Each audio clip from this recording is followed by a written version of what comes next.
Assalamualaikum warahmatullahi wabarakatuh. Salam sejahtera, salam bahagia untuk kita semua. Perkenalkan, saya Fatihatul Khairiyah, Ketua Bawaslu Provinsi Lampung. Sahabat peserta Sekolah Kader Pengawasan Partisipatif yang saya banggakan, meskipun saat ini kita sedang menghadapi wabah COVID-19 dan mengharuskan kita untuk stay at home, kita harus melakukan aktivitas dari rumah, work from home. Mungkin juga ada sahabat sekalian yang melaksanakan kuliah dari rumah, tetapi tentu tidak mengurangi semangat kita untuk terus berbuat, semangat kita untuk terus belajar, dan SKPP dengan metode teknologi ini juga bagian dari komitmen Bawaslu Republik Indonesia untuk terus melakukan pendidikan politik bagi masyarakat, mendorong sebanyak-banyaknya partisipasi masyarakat dalam pengawasan pemilu, dan tentu komitmen kita bersama untuk memberikan kontribusi bagi pembangunan kualitas demokrasi di Indonesia. Sahabat peserta Sekolah Kader Pengawasan Partisipatif yang saya banggakan, pada sesi kali ini kita akan menyampaikan materi tentang mekanisme penanganan pelanggaran pada pemilihan Bupati, Gubernur, Bupati, dan Wali Kota. Kita akan membagi materi ini dalam 6 subtema dan ada 6 narasumber yang akan membersamai sahabat semua pada materi ini. Ada 6 narasumber yang akan membersamai sahabat sekalian pada sesi materi mekanisme penanganan pelanggaran pemilihan. Yang pertama, pengantar penanganan dugaan pelanggaran pemilihan oleh Fatihatul Khairiyah, Koordinator Divisi Penanganan Pelanggaran Bawaslu Lampung. 2. Prosedur penyampaian laporan dan penanganan dugaan pelanggaran pemilihan non-TSM oleh Suryani, Koordinator Divisi Penanganan Pelanggaran Bawaslu Kalimantan Utara. 3. Prosedur penyampaian dan penanganan dugaan pelanggaran pemilihan terstruktur, sistematis, dan masif oleh Asri Yusuf, Koordinator Divisi Penanganan Pelanggaran Bawaslu Sulawesi Selatan. 4. Prosedur penyampaian laporan dugaan pelanggaran tindak pidana pemilihan oleh Hamiruddin Udu, Koordinator Divisi Penanganan Pelanggaran Bawaslu Sulawesi Tenggara. Yang 5, prosedur penanganan pelanggaran tidak pidana pemilihan oleh Sutarno, Koordinator Divisi Penanganan Pelanggaran Bawaslu Jawa Barat. Yang 6, prosedur penyampaian laporan dugaan pelanggaran kode etik penyelenggara pemilu oleh Ebin Marwi, Koordinator Divisi Penanganan Pelanggaran Kalimantan.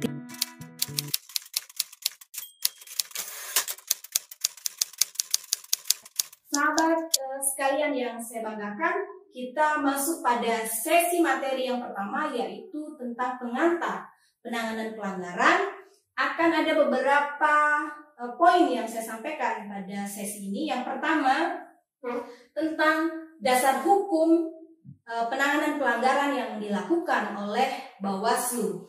Pertama, dasar hukum yang digunakan oleh Bawaslu dalam melakukan penanganan pelanggaran adalah Undang-Undang Nomor 7 Tahun 2017. Ini undang-undang mengatur tentang penyelenggara pemilu, juga penyelenggaraan pemilu legislatif dan pemilu presiden dan wakil presiden. Kemudian Undang-Undang Nomor 10 Tahun 2016 ini mengatur tentang penyelenggaraan pemilihan gubernur, bupati, dan wali kota. Kemudian Perbawaslu Nomor 14 Tahun 2017 ini mengatur secara teknis bagaimana penyelenggaraan kewenangan Bawaslu dalam menangani pelanggaran pemilihan. Kemudian peraturan bersama Ketua Bawaslu RI, kemudian Kejaksaan Agung, dan juga Kapolri. Ini mengatur tentang bagaimana Sentra Gakumdu menjalankan peran dan fungsinya dalam penanganan dugaan pelanggaran pemilihan. Kemudian ada juga dasar hukum yang kita gunakan adalah putusan Mahkamah Konstitusi Nomor 48 Tahun 2019. Ini yang menegaskan posisi Bawaslu Kabupaten Kota yang sudah permanen dalam Undang-Undang 7 2017. Karena di dalam Undang-Undang Nomor 10 2016 ini masih menyebut nomenklatur pengawas pemilu kabupaten, dan kemudian pada putusan Mahkamah Konstitusi ini menguatkan posisi Bawaslu Kabupaten Kota yang sudah permanen punya kewenangan yang sama untuk melaksanakan pengawasan pada pada pemilihan gubernur, bupati, dan wali kota. Sahabat-sahabat sekalian, selain dari dasar hukum yang juga harus dipahami oleh sahabat sekalian, ini tentu juga ada yang juga harus kita sampaikan bahwa di dalam Undang-Undang 7 maupun di Undang-Undang Nomor 10 Tahun 2016, ini di situ juga mengatur tentang kewenangan penyelenggaraan penanganan pelanggaran. Ada beberapa pasal yang mengatur kewenangan baik untuk Bawaslu RI, Bawaslu Provinsi, Bawaslu Kabupaten Kota, juga Panwascam sampai dengan tingkat bawah tentang peran dan kewenangan yang mengatur bagaimana fungsi itu harus dilaksanakan oleh Bawaslu beserta jajarannya. Nanti sahabat-sahabat bisa melihat itu di dalam Undang-Undang Nomor 7 Tahun 2017, juga Undang-Undang Nomor 10 Tahun 2016 terhadap undang-undang maupun Bawaslu, juga peraturan bersama, putusan Mahkamah Konstitusi. Sahabat-sahabat semua bisa melihat ke JDIH Bawaslu atau website Bawaslu Provinsi se-Indonesia yang juga menyiapkan data-data itu, sehingga tentu kita berharap sahabat-sahabat semua juga menggunakan kreativitasnya sehingga apa yang kita sampaikan, apa yang kita berikan kepada sahabat-sahabat semua ini bisa juga disertai dengan kreativitas sahabat-sahabat untuk juga mencari referensi yang lebih komprehensif lagi.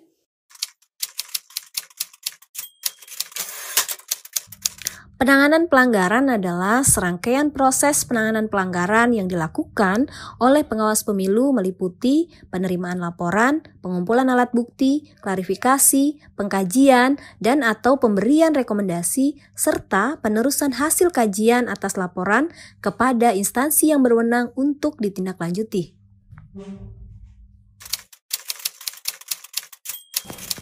Jenis-jenis pelanggaran pemilihan. Yang pertama, pelanggaran administrasi, yaitu pelanggaran terhadap tata cara, prosedur, dan mekanisme penyelenggaraan pemilihan. Contohnya, petugas PPDP yang tidak menempelkan stiker pada saat melakukan coklit. Yang kedua, pelanggaran pidana, yaitu pelanggaran terhadap ketentuan pidana sebagaimana diatur dalam Undang-Undang 10 Tahun 2016. Contohnya, manipolitik, yaitu ada pasangan calon yang memberikan uang atau materi lainnya kepada pemilih untuk mempengaruhi pilihannya. Yang ketiga, pelanggaran kode etik, yaitu pelanggaran terhadap perilaku penyelenggara pemilu. Contohnya, ada keberpihakan dari penyelenggara pemilu kepada salah satu pasangan calon. Yang keempat, pelanggaran hukum lainnya, yaitu pelanggaran terhadap ketentuan hukum lainnya yang terjadi pada penyelenggaraan pemilihan. Contohnya, pelanggaran terhadap netralitas ASN. Baik sahabat sekalian yang saya banggakan, kita masuk pada poin selanjutnya, yaitu sumber penanganan pelanggaran. Dalam melakukan kewenangan melakukan penanganan pelanggaran, ada sumber yang menjadi dasar untuk kita melakukan penanganan pelanggaran. Ada dua sumber yang menjadi dasar kita melakukan penanganan pelanggaran. Yang pertama adalah laporan. Laporan ini adalah laporan yang disampaikan oleh masyarakat kepada pengawas pemilu. Ini laporan tentang dugaan pelanggaran. Yang kedua, temuan ini adalah hasil pengawasan yang dilakukan oleh jajaran pengawas pemilu terhadap tahapan penyelenggaraan pemilu, baik itu kepada KPU maupun kepada peserta pemilu dan instansi terkait yang harus diawasi oleh pengawas pemilu. Jadi ada dua sumber penanganan pelanggaran. Yang pertama adalah laporan, ini dari eksternal, artinya ya sederhananya dipahami kalau laporan itu dari luar Bawaslu, kalau temuan itu dari internal Bawaslu, dari hasil pengawasan yang dilakukan oleh pengawas pemilu. Nah kemudian setelah sumber penanganan pelanggaran ini kita ketahui, sahabat-sahabat semua ketahui, juga ada syarat bagi pelaporan atau laporan dugaan pelanggaran pemilu yang disampaikan kepada Bawaslu. Ada subjek atau pihak-pihak yang dibolehkan memiliki legal standing untuk menjadi pelapor pada pemilihan gubernur, bupati, dan wali kota. Ada 3 subjek yang bisa menjadi pelapor pada dugaan pelanggaran pemilihan ini. Yang pertama adalah warga negara yang memiliki hak pilih. Nah, kenapa harus dikuatkan dengan warga negara yang memiliki hak pilih? Nah, kalau dalam pemilihan ini tidak hanya warga negara yang memiliki hak pilih saja, tetapi warga negara yang memiliki hak pilih pada daerah pemilihan itu dilakukan.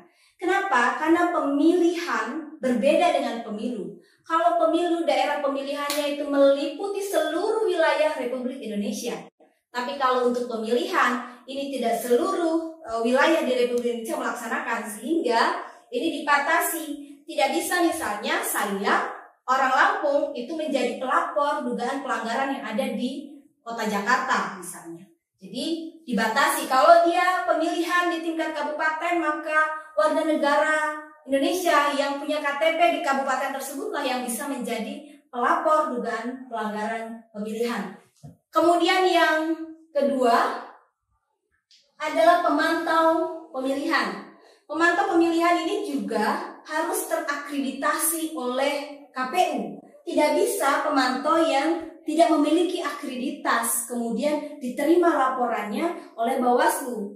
Jadi semua ada syarat yang berlaku. Jadi bukan hanya ketika kita mengikuti kuis di luar ya, ada syarat dan ketentuan. Begitupun di dalam melakukan penanganan pelanggaran ada syarat ketentuan yang berlaku yang harus dipatuhi baik oleh pengawas pemilu maupun juga oleh masyarakat. Yang ketiga adalah peserta pemilihan. Peserta pemilihan ini adalah pasangan calon, baik itu calon gubernur maupun calon wakil gubernur, maupun juga pasangan calon bupati dan wakil bupati, dan juga pasangan calon wali kota dan wakil wali kota. Jadi ada 3 subjek yang bisa menjadi pelapor dugaan pelanggaran. Kemudian di mana posisi sahabat-sahabat semua nantinya pada segmen ini? Tentu sahabat-sahabat semua ada pada posisi warga negara yang memiliki hak pilih.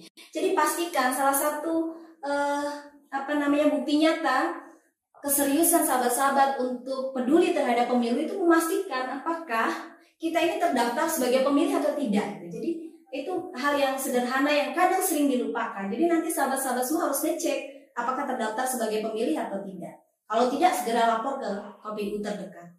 Jadi di sini ya posisi sahabat-sahabat semua. Atau bisa jadi sahabat adalah pemantau pemilihan yang terakreditasi oleh KPU. Kalau belum terakreditasi, segera mendaftarkan diri ke KPU untuk diakreditasi. Lembaga-lembaga yang berwenang menangani pelanggaran pemilihan. 1. Badan Pengawas Pemilu atau Bawaslu. 2. Dewan Kehormatan Penyelenggara Pemilu atau DKPP. 3. Kepolisian Republik Indonesia. 4. Kejaksaan. 5. Pengadilan Negeri. 6. Pengadilan Tinggi yang akan menangani pelanggaran pidana pemilihan. 7. Pengadilan Tinggi Tata Usaha Negara dan Mahkamah Agung yang akan menangani sengketa pemilihan. 9. Komisi Aparatur Sipil Negara yang akan menangani dugaan pelanggaran hukum lainnya terkait dengan netralitas ASN. Sahabat-sahabat sekalian, mudah-mudahan tadi yang saya jelaskan ada beberapa poin tadi bisa dimengerti dan dipahami. Dan sebelum saya mengakhiri sesi ini, saya memberikan pertanyaan kepada sahabat-sahabat semua, dan nanti juga narasumber lainnya akan juga memberikan pertanyaan, dan kami akan bersama-sama dengan tim untuk memberikan reward kepada sahabat semua yang bisa menjawab pertanyaan dari kami secara benar nanti akan kita berikan.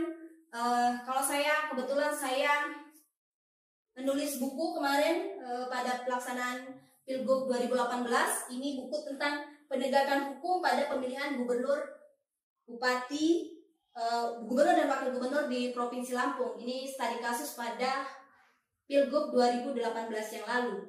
Dan tentu ini akan kita bagi tidak cuma-cuma, karena ada pertanyaan yang akan saya berikan kepada sahabat peserta Sekolah Kader Pengawasan Partisipatif. Pertanyaannya adalah, sebutkan dan jelaskan jenis-jenis pelanggaran pemilihan. Tadi saya sudah jelaskan.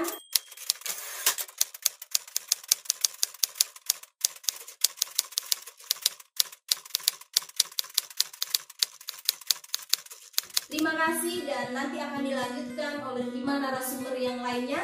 Dan sekali lagi kami berbagi ini, kami berharap betul sahabat-sahabat bisa bersama-sama berpartisipasi untuk melakukan pengawasan pada pemilihan gubernur, bupati, dan wali kota ke depan. Terima kasih, jaga kesehatan, jaga kebersihan, kita tetap harus menjaga jarak dan tentu menjaga hati kita untuk terus saling mendoakan, saling menguatkan satu sama lain. Tak ada gading yang tak retak, tak ada kesalahan yang tak bisa diperbaiki. Saya akhiri, wallahu muwaffiq ila aqwamit thoriq. Wassalamualaikum warahmatullahi wabarakatuh. Kepanikan adalah separuh penyakit, ketenangan adalah separuh obat, dan kesabaran adalah permulaan kesembuhan. Stay at home, jaga kesehatan, dan jangan lupa gunakan masker.